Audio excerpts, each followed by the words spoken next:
Hello, everyone. Kathy Rose here. I'm going to talk to you about the astrological patterns for April 2026. And we have a very strong energy month here, especially compared to what we experienced in March. In March, when we had so much going on in Pisces, it was softer, it was meandering, it was emotional. And now in April, we're going to have a very strong fire dynamic with a strong concentration of energy in Aries. So let me explain.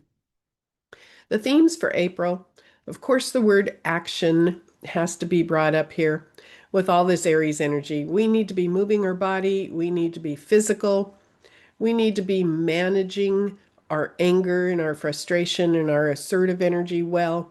But more than anything else, it's important that we don't sit and think about our goals, but we actually do something about it. Action has to be engaged. There's also going to be an opportunity later in the month when the planet Uranus moves into Gemini to start thinking about new habits in our thinking. We're entering a new phase. Finally, that last outer planet is going to shift signs and the new phase really begins. So I'll talk about that more in a moment. And then, with all of this Aries energy so strong, we're going to be blooming in our confidence, in our courage. It's a very brave time. That kind of energy is coming forward for sure. So, releasing inner fears and engaging in your confidence is going to be very strong this month. So, let's begin with the first lunation of the month, which happens on April 1st. 10:12 p.m. Eastern Daylight Time. This is set for Washington, D.C. It's a full moon in Libra. And this has some nice energy to it. I mean, we have the sun exalted in Aries, opposite the moon in Libra, and the ruler of Libra is Venus, and Venus happens to be in a very happy sign at the time of this full moon. It's in Taurus, and it's going to be square. It's in a T square to Jupiter in Cancer, and Jupiter in Cancer is very strong. So this carries a combo energy that, if you work it well, can be very delightful. The moon in Libra yearns for harmony and peace, social connections that are polite, that are graceful. And Jupiter in Cancer is enthusiasm and compassion and sensitivity. So when we mix all this together, the bottom line on this full moon is engage in beauty and harmony in your behavior, in your body, mind, and spirit. You know, we could really use some of that right now in the world. Some smoothness instead of the rough edges that we've been feeling. And this full moon will allow you to do that. So, right after the full moon, that's when the energy is going to start to shift. April 9th, Mars enters the sign Aries. As you saw probably in the prior slide, Mars was still in Pisces for the full moon, but then shortly after it enters Aries, and here's where the energy starts getting very, very strong. Mars will stay in Aries until May 18th. And remember, the sign in which we find Mars for the month is illustrating the background energy, the motivational energy that's bombarding us. And it affects how we take action. It affects our attitudes somewhat. Let's explore this Mars and Aries movement through the month because it's going to make contact to a lot of planets. And this is something that we need to be very aware of. So, starting April 9th, when Mars enters the sign, and then continuing through the month, it just makes contact with so many planets, including the fact that, and it's not on screen here, but April 14th, Mercury also enters Aries. So the way to manage April, and this is really the point I'm trying to make, the way to manage it is to be very mindful that Mars in Aries wants to move fast. Anytime we have a strong saturation of Aries energy, it's assertive. It's speedy. It can be impatient and it can be quick to anger, especially if you are being limited in how you go about doing your work. In other words, if you're told to go slow, or if there are blocks, or if there are obstacles, You need to move at your own pace this month. That's why I started the presentation off saying make sure you're getting plenty of exercise. You want to burn off some of this heat this month. You want your body to be physically challenged so that you are using this Mars energy at the highest level. As it goes through all this contact in the month, understand you can get a lot of work done. It's very powerful time. We can't guarantee everybody around you is going to use this Mars energy well. There may be some cranky people, there may be some impatience around you. But if you are getting enough activity, it should be a very strong and powerful flow of energy for you. So let's look at this new moon in Aries, which is April 17th, again set for Washington, D.C., 7:52 a.m. Eastern Daylight Time. The first thing your eye wants to see, even if you're not an astrologer and you don't know how to read a chart, just look on the left side of the chart and see how many planets are in the sign Aries. We have Neptune, Mercury, Mars, Saturn, Chiron, Sun, and Moon all clustered together there. Now, of course, that says something. There is this concentration in this cardinal fire sign saying engage in being courageous, engage in your assertive energy. There's nothing wrong with being assertive, being strong, having boundaries, being self-sufficient. That's what this energy is about. As a matter of fact, Chiron conjunct the sun and moon is saying, do you have any wounds about confidence? I've been talking a lot about the fact that in this year and next year in particular, imposter syndrome needs to be healed.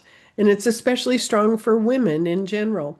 And this new moon in Aries concentrates it. So all of my female viewers, pay attention to what you might be healing around your confidence at this time and step into a different level of power.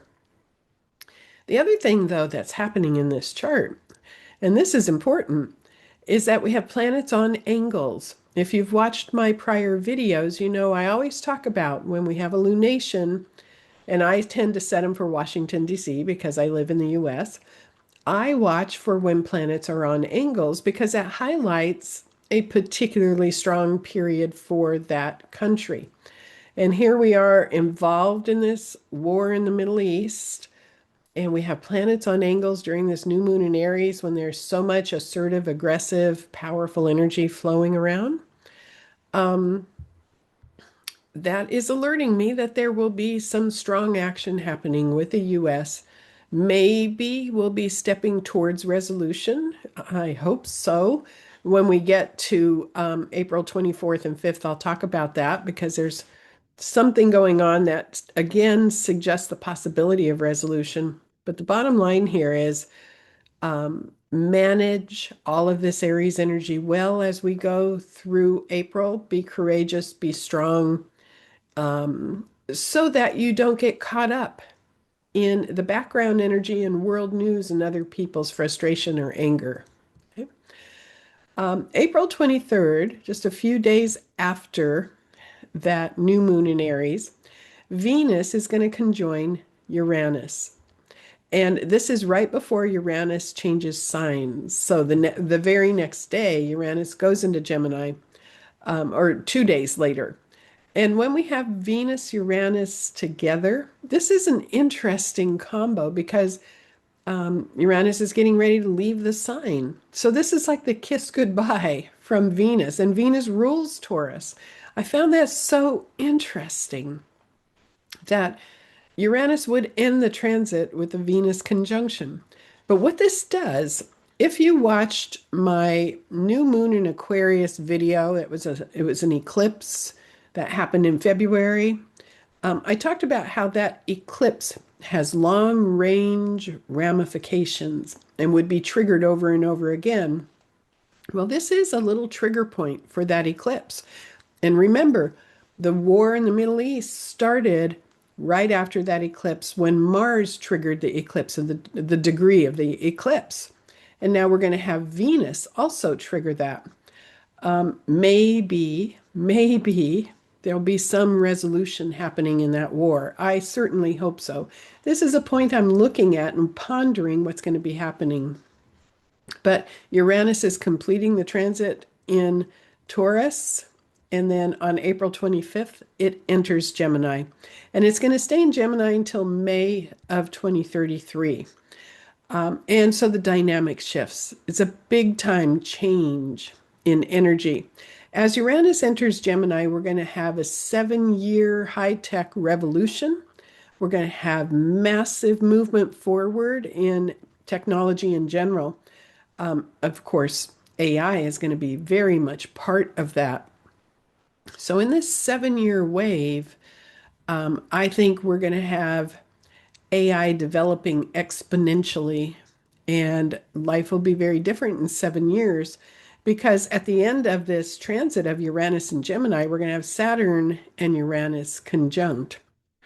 The bottom line on this is communication is going to change during this time. Social media will change because AI is going to be so very much involved. The way we process information is going to change, and our awareness of how our thoughts help to create our reality will go through a change. But there's going to be so much. And the first thing that you need to do is to be aware of managing your thinking because Uranus is electricity. As a matter of fact, shortly after Uranus moves into Gemini, then we have a lot of activity that we need to be aware of because we have to learn how to calm our mind and send our thoughts where we need them to go during this highly electrical intellectual time. So the first thing that happens is on the day that Uranus moves into Gemini, we also have Venus entering the sign. I just think that's so interesting. Just like Venus was conjoined with Uranus at the last day when it was in Taurus, and then Uranus enters Gemini and Venus is conjoined still, introducing us to this energy. So, what I want to do though is just give you a few dates for how much Gemini development there is coming up. In mid-May, Mercury enters Gemini, and that's going to be working with Uranus. And so be aware of how your thinking is changing, and how you are processing information. Be aware of using your intuition to check the news and the stories you hear, because, the more AI gets involved, the more we have to check and double check whether a story is even truthful. And then, so Mercury enters Gemini in mid-May, and then Mars enters Gemini in July through mid-August. And that's going to supercharge our brain also and our thinking and our ability to communicate with each other. And then, particularly on July 4th, when the US celebrates their 250th anniversary, Mars and Uranus are conjunct. That's pretty volatile. And what it is suggesting is a big change. The US is going through a change. We're in the midst of it right now. And, there is a punctuation point on the 4th of July that we cannot miss. So, what I'm saying is manage your thinking, manage the electricity that's going to be flowing through the air. Don't let your thinking run away with you. Send your thoughts where you want them to go. My final thoughts on the month of April is to be courageous, risk a glorious success. This is such an important time with all that Aries energy to believe in yourself, to know you are up to the task of successfully navigating life. And that I think is a mantra for you to meditate on through the month of April, telling yourself, I am up to the task of successfully navigating life, no matter what happens.